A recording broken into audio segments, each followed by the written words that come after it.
López, quien nos acompañará en este espacio, y es precisamente para abordar el tema de los riesgos que conllevan las lluvias que se registran en nuestro país. Le damos la bienvenida a este espacio. Gracias por acompañarnos, ingeniero. Inicio realizando la siguiente consulta. ¿Cómo podemos identificar un área de riesgo a deslizamiento? Bienvenido.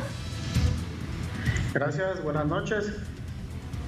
Para nosotros poder identificar áreas de riesgos donde somos vulnerables para todo lo que se refiere a derrumbes o deslizamientos, es importante dentro de esto, en la parte topográfica, el terreno, el lugar, las condiciones climáticas, juegan un papel importante dentro de este tipo de vulnerabilidad en la que existimos o en la que vivimos. Guatemala como tal es un país con una diversidad de climas donde tenemos lluvias muy fuertes, y esta acumulación de agua pues es la que provoca principalmente en muchos derrumbes, en muchas locaciones dentro de la República que se produzcan este tipo de eventos. Entonces, para nosotros es importante tener este conocimiento y poder, por ejemplo, determinar incluso qué cantidad de agua es la que se prevé, de acuerdo a los estudios incluso del mismo INSIBUME, del agua que va a caer dentro de un periodo de tiempo en una región, para poder así saber también el riesgo en el que podemos estar. ¿Qué aspectos se deben tomar en cuenta previo a construir una vivienda? Hablando específicamente del terreno, ¿qué estudios o qué evaluaciones son las oportunas a realizar previo a construir en el lugar?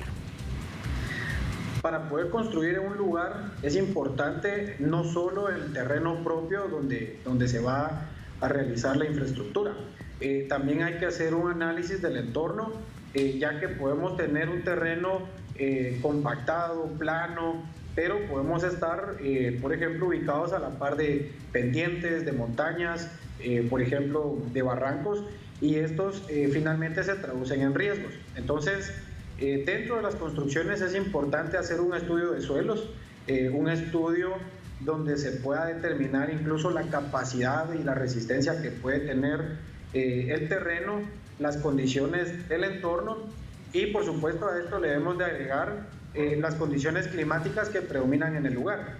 Esto, digamos, es un punto de partida como para poder profundizar y, por ejemplo, también tener la noción e identificar incluso si estoy cerca de una zona montañosa, pues ver si hay grietas, ver las laderas, qué tanta pendiente puedan tener o no, porque esto formará parte de los criterios para una toma de decisión para poder construir en un lugar que pueda ser seguro. Ingeniero, durante este día lamentablemente fallece una niña de 5 años en la zona 6, y hace unos minutos se reporta que una mujer está soterrada en Fraijanes como consecuencia de las lluvias. ¿De qué manera podemos prevenir estas tragedias y este tipo de incidentes? ¿Hay alguna forma de hacerlo? Sí, parte de las acciones que debemos de tomar primero es evitar la acumulación de basura. Digamos, la acumulación de basura puede producirnos parte de una causa para que se produzca un deslizamiento, un derrumbe. La acumulación del agua, que esto pues por la propia naturaleza va a ser muy difícil de poderlo contener. Sin embargo, tenemos que tenerlo presente y estar muy alerta a las autoridades, a lo que dice, por ejemplo, la Conred, de acuerdo a las alertas que se emiten, si estamos en una alerta anaranjada, por ejemplo, en la región, tengo que estar muy al pendiente, porque esto de cierta manera nos está dando algunos avisos, son algunas cuestiones que predicen basados en el comportamiento del clima y del terreno como tal. De nuestra parte, como personas, usuarias o usuarios de la tierra, del espacio en donde podemos vivir o querramos incluso construir, tenemos que tener identificado todas estas variables. Y por ejemplo, hablando puntualmente de vivienda, tenemos que ver, por ejemplo, el estado de nuestras paredes. Esto es clave, verificar que no exista humedades, filtraciones, nuevamente estar al pendiente del entorno, no solo de nuestra vivienda. Y también algo importante es la estabilidad del suelo, digamos, qué tan estable, qué tan compactado puede estar la tierra, porque esto, pues, digamos, si estamos en un lugar donde transitan o pasan muchas cosas u objetos pesados, esto también va provocando desgaste en la tierra y al final se convierte en una alarma para nosotros en una infraestructura.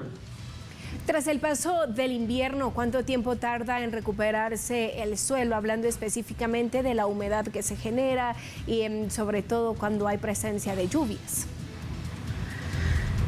Va a depender principalmente de la cantidad de lluvia que pues digamos se presenta en una región específica durante el invierno principalmente.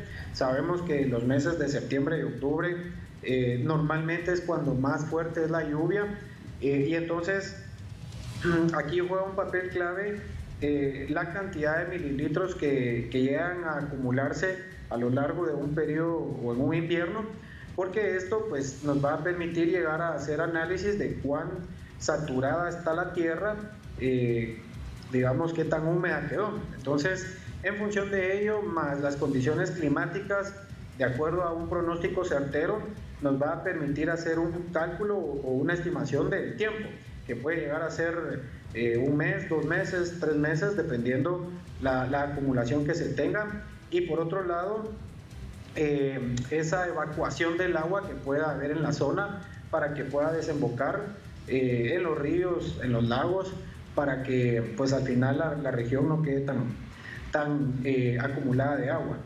Ingeniero Juan López, gracias por habernos acompañado esta noche aquí en TN Todo Noticias. Importante información la que nos da a conocer en relación a la prevención de riesgos a desastres, sobre todo considerando las lluvias que se registran en nuestro país, así como la acumulación de agua en los suelos. Gracias por elegir informarse aquí en TN Todo Noticias.